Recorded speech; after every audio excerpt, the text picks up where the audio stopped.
Hello, and welcome to my guide on how to crush the Scandinavian defense. Let's be real, the Scandinavian defense can't actually be refuted. But what we can do is make every Scandinavian player regret their choice of opening. What I'll show you is a practical setup for white that's safe, consistent, and gives us a slight advantage in every single game 100% of the time. The Scandinavian defense begins after white plays 1e4, and black responds with the move pawn to d5, offering a pawn trade.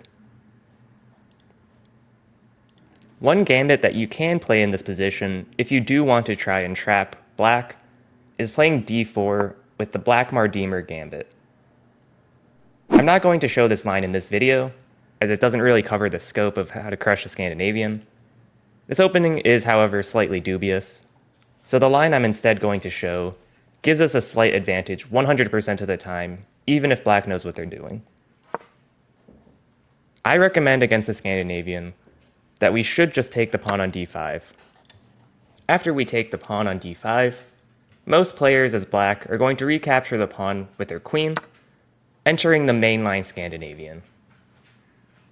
There is also, however, what is known as the modern Scandinavian, where black plays the move knight to f6 in order to try and recapture the pawn with the knight rather than the queen. So starting with the mainline Scandinavian, our game plan is going to be pretty simple. We're going to develop our knight to c3, immediately attacking the queen, and after the queen moves away, say to a5, we can play the move pawn to d4, immediately taking control of the center, and from here, we can just stick to our basic chess opening principles of focusing on development and controlling the center. Because black has already played 2 queen moves in a row and has no pawns in the center, by definition, we should just have a slight advantage against black every time, as long as we don't do anything crazy and just focus on the fundamentals. An example continuation from the main line from here could go with a move like knight to f6. As white, we're just going to continue with normal development with a move like knight to f3. A lot of players as black are going to play the move pawn to c6 in order to make an escape square for their queen. Again, as white, we don't need to do anything crazy because black's not putting any pressure on us, so we can continue with normal development with a move like bishop to c4. Say an example move like pawn to e6. Again, just focus on normal development. Any bishop move like here, here, or here is good. Say bishop d2, for example, to set up an attack on this queen. Say the queen moves. We can just castle if we want to. And black is just going to do normal development again. And we still just have a stronger pawn in the center, better piece development, an open file to work with our rook, and we're already castled. According to all of those factors, we should just have a slight advantage in this position, as long as we don't blunder anything and we don't do anything too quickly as white. We can just continue building our position slowly over time, just holding this ever slight advantage. If instead of capturing our pawn with their queen, black plays the move knight to f6, this enters what is known as the modern variation of the Scandinavian defense. Again, our game plan is going to be similar, where we're going to focus on the basic fundamentals, but the first few moves are slightly different. Because the move knight to c3 is not going to successfully defend our d-pawn, what we're instead going to do is focus on putting pawns in the center of the board, and then following with normal development like before.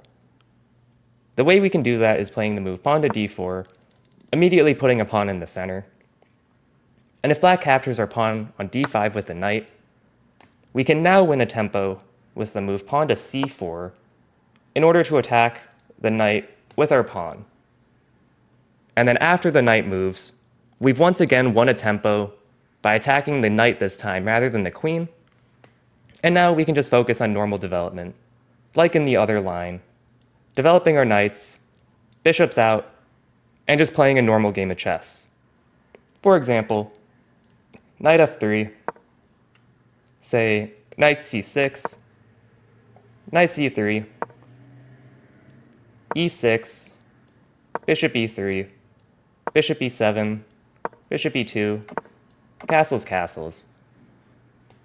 And from here, we just have a comfortable position as white, stronger pawns in the center, slightly better development, and we can just continue building our position slowly over time.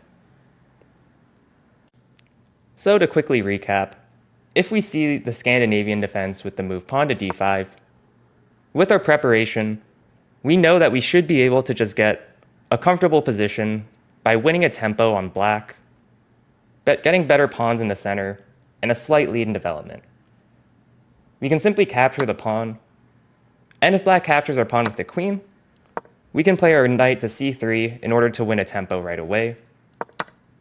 If black instead plays knight to f6, in order to try and capture the pawn with the knight instead, we're going to put pawns in the center, starting with pawn to d4, and then after black captures our pawn, we'll instead win the tempo with the move pawn to c4 in order to attack the knight with our pawn. And then from both lines, we'll continue with sticking to the fundamentals by just playing normal developing moves, controlling the center, and just building our position slowly with a slight advantage. And that's everything you need to know to crush the Scandinavian defense. Good luck in your future chess games. Have a good rest of your day, and goodbye.